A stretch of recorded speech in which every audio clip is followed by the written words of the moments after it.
Hello students, today we will discuss our next topic, that is the movement of force or torque. Clear?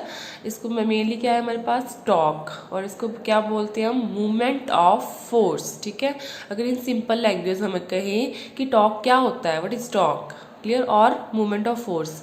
Torque क्या होता है कि जैसे हमारे पास linear force होती है ना, मीन्स अगर किसी ऑब्जेक्ट को हम डिस्प्लेस करते हैं, जैसे ऑलरेडी हम फोर्स चैप्टर में पढ़ चुके हैं, सिंपल जो लीनियर फोर्स होती है आपकी, कि हम किसी बॉडी को पुश या पुल करते हैं, अपनी तरफ पुश करते हैं तो वो अपनी जगह से डिस्प्लेस हो जाती है, तो वहाँ पे क्या लग रही है, हमारी फोर्स लग रही है, दैट इज अ लीनियर. अब यहाँ पे जो टॉर्क है, अगर सिंपल लैंग्वेज में कहे कि टॉर्क क्या होता है, कि टॉर्क जो होता है वो आपका होता है कि rotational force. Clear? That is a rotational, कि जब हम किसी ऑब्जेक्ट को रोटेट करवाते हैं तब वहां पे जो फोर्स लग रही है उसको क्या बोलते हो आप, टॉर्क. क्लियर? तो इन सिंपल लैंग्वेज क्या होती है टॉर्क आपकी, रोटेशनल फोर्स. जो सिंपल फोर्स होती है वो लीनियर फोर्स होती है आपकी, जो लीनियरली ऑब्जेक्ट्स को डिस्प्लेस करवा रही है. लेकिन जो टॉर्क होता है वो किसी ऑब्जेक्ट को रोटेट करवा रही है. क्लियर?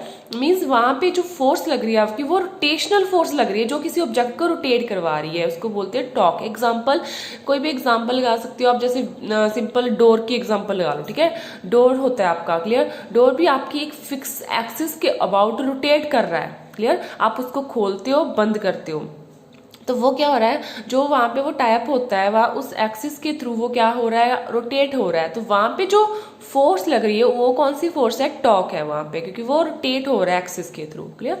तो अब टॉपिक पे आते हैं. According to definition, first of all that the movement of force or the torque due to force gives us the turning effect. Turning means rotationary effect of the force about the fixed point और fixed axis. Clear?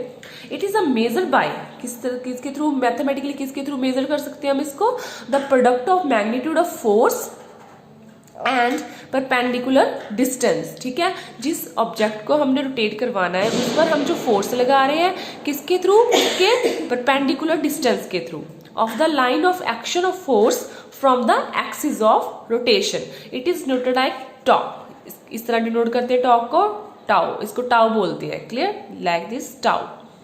तो tau क्या, किसके equal है, torque किसके equal है आपके पास, force into perpendicular distance. Force को एफ से डिनोट कर लिया, परपेंडिकुलर डिस्टेंस को आर से. जो ये टाउ है आपका, टॉर्क जो है वो क्या होता है, क्रॉस प्रोडक्ट होता है, वेक्टर प्रोडक्ट होता है, किसका, फोर्स का और परपेंडिकुलर डिस्टेंस का. तो इसको हम इस तरह नोटेट करते हैं, that is force is equals to R cross F. अब यहाँ पे जब हमने क्रॉस प्रोडक्ट हटा देंगे तो वहां पे क्या आ जाएगा आपका, साइन थीटा. यहाँ पे यूनिट वेक्टर आ जाएगा साथ में. सो आपका टॉर्क इसके इक्वल आ जाएगा R magnitude into F magnitude sine of theta into इस यूनिट वेक्टर. क्लियर? ये सिंपल आ गया. क्रॉस प्रोडक्ट को हटाकर हमने क्या लगा दिया यहाँ पे, साइन थीटा. सिंपल है. क्लियर? ये बेसिक ये फार्मूला याद लर्न करना है आपको, कि जो आपका टॉर्क होता है वो किसके इक्वल होता है, आर क्रॉस एफ के इक्वल होता है. आर होता है आपका परपेंडिकुलर डिस्टेंस और एफ आपका फोर्स. उसके बाद नेक्स्ट जो है आपका एसआई यूनिट. एसआई यूनिट क्या होती है, टॉर्क की, न्यूटन मीटर. सिंपल है, फॉर्मूला से बनाया हमने, कि जो टॉर्क होती है आपकी वो आर क्रॉस एफ है. तो आर की यूनिट क्या होती है, आर एक डिस्टेंस है, परपेंडिकुलर डिस्टेंस है, तो डिस्टेंस की यूनिट होती है एसआई में मीटर, और फोर्स की क्या होती है, न्यूटन.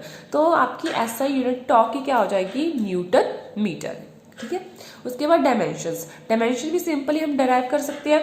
कैसे? अब यहाँ पे जो ये है डिस्टेंस है, डिस्टेंस की डायमेंशन क्या होती है, एल, सिर्फ एल होती है.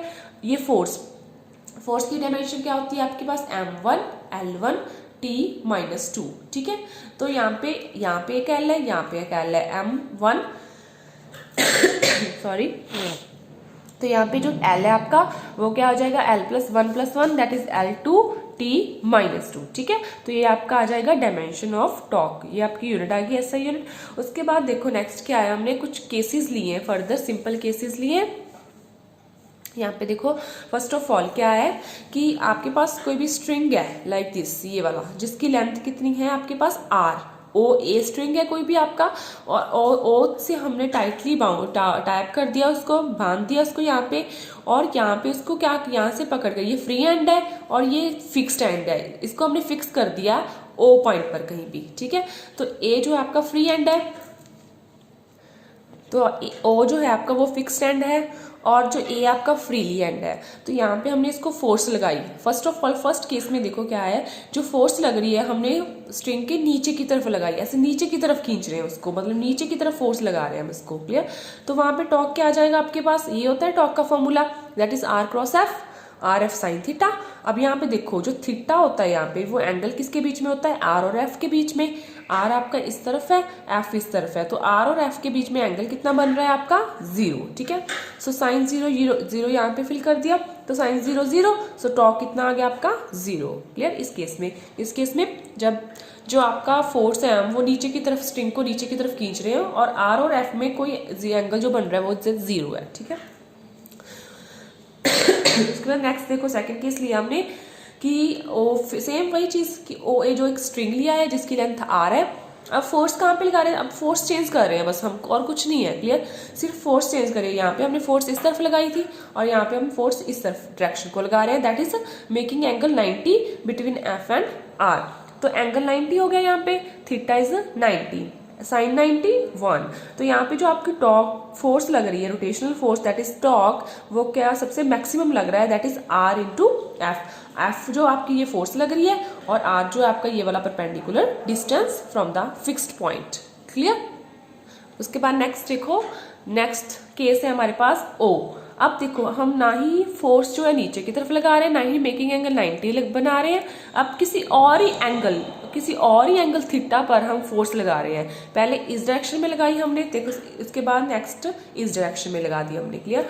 अब यहाँ पे देखो क्या हो रहा है, यहाँ पे जो स्ट्रिंग है ओ पर फिक्स्ड है और ए फ्रीली एंड है आपका, तो ओ ए लेंथ कितनी होगी आपकी, आर, वही चीज सेम रही। क्लियर? फोर्स हम इस डायरेक्शन को लगा रहे हैं, मतलब जो आपका ये लगा लो, मान लो, ठीक है, ये आपका एक स्ट्रिंग है दैट इज ओ ए, यहाँ से ये फिक्स कर दिया हमने। क्लियर? इसको यहाँ से फिक्स कर दिया और मैं फोर्स इस डायरेक्शन को लगा रही हूँ ऐसे। क्लियर? ऐसे रोटेट कर रही हूँ इसको, तो that is anti clockwise rotate हो रहा है, यहाँ पे पड़ा था तो इस डायरेक्शन में फोर्स लगा रही हूँ तो ऐसे रोटेट होगा ये। क्लियर? Anti clockwise.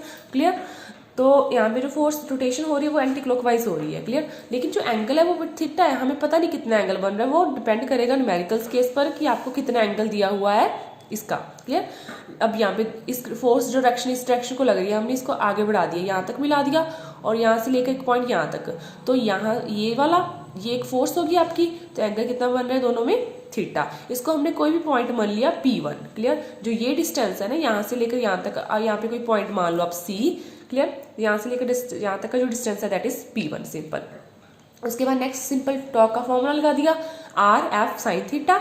एफ बाहर रख दिया हमने क्योंकि एफ फोर्स इस डायरेक्शन में लग रही है, आर साइन थीटा। अब यहाँ पे जो आर साइन थीटा है आपका, तो अब यहाँ इस एंगल से निकाल लेंगे हम परपेंडिकुलर डिस्टेंस से ये 90। क्लियर? तो यहाँ से साइन थीटा की वैल्यू निकाल लेंगे, that is perpendicular upon hypotenuse. तो यहाँ से आपकी जो P1 की वैल्यू आ जाएगी आर साइन थीटा, तो यहाँ पे P1 वैल्यू फिल कर दी यहाँ पे, तो टॉर्क किसके इक्वल आ जाएगा आपका, F cross P1। Similarly second case में, अब यहाँ पे जो स्ट्रिंग है सिंपल, यहाँ पे फिक्स एंड है, ये फ्रीली एंड है, ये टाइप है, तो इसको हम इस तरह रोटेट कर रहे हैं, इस डायरेक्शन को फोर्स लगा रहे हैं, तो इस डायरेक्शन को फोर्स लग रही है, it means that is a rotation is a anti clockwise. Similarly इसको हमने आगे बढ़ाकर यहाँ पे मिला दिया, सी पॉइंट मान लो, तो इस और डिस्टेंस और इस फोर्स में एंगल कितना बन रहा है, थीटा। तो ये आपकी जो साइड है वो क्या आज मान ली हमने P2। तो P2 की वैल्यू जब इस एंगल से, क्योंकि ये 90 डिग्री है, जब पाइथागोरस साइन फॉर्म कन्वेंशन लगाकर हम फॉर्मूला ड्राइव करेंगे, तो इसकी जो वैल्यू आएगी वो कितनी आ जाएगी, R sine theta, that is torque is equals to F cross P2। ठीक है? आर साइन थीटा की वैल्यू क्या आ जाएगी इस रोटेशन के साथ, P2। तो रोटेशन क्या हो जाएगी यहाँ पे, क्लॉकवाइज।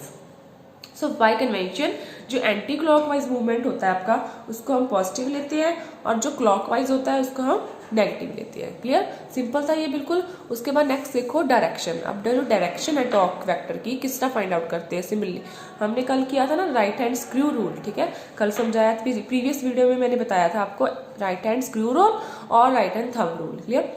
कि अगर आपके पास दो वेक्टर्स हैं, उनकी डायरेक्शन मेंशन है कि आपके पास इस डायरेक्शन को वो मूव कर रहा है, क्लियर, तो वहां से हम उसकी रिजल्टेंट की डायरेक्शन निकाल सकते हैं। अब यहाँ पे देखो आर वेक्टर इस डायरेक्शन में है, एफ इस तरह में, ठीक है, तो वो ऐसे करके ऐसे रोटेट हो रहा है, मीन एंटी क्लॉकवाइज रोटेट हो रहा है लाइक दिस, ऐसे, ठीक है।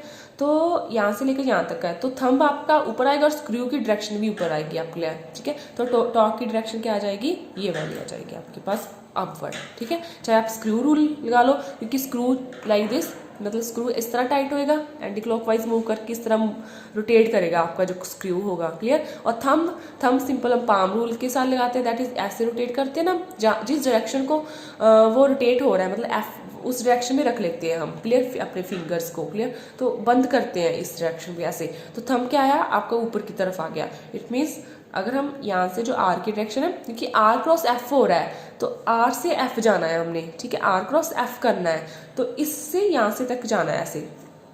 तो जब ये ऐसे हमारा हाथ ऐसे मूव करेगा तो थंब ऑब्वियस ऊपर की तरफ जाएगा, तो टॉर्क की डायरेक्शन क्या आ जाएगी आपकी अपवर्ड, क्लियर। तो डायरेक्शन ऑफ टॉर्क कैसे निकाल सकते हैं हम, by using right hand screw rule और by using right hand thumb rule, ठीक है।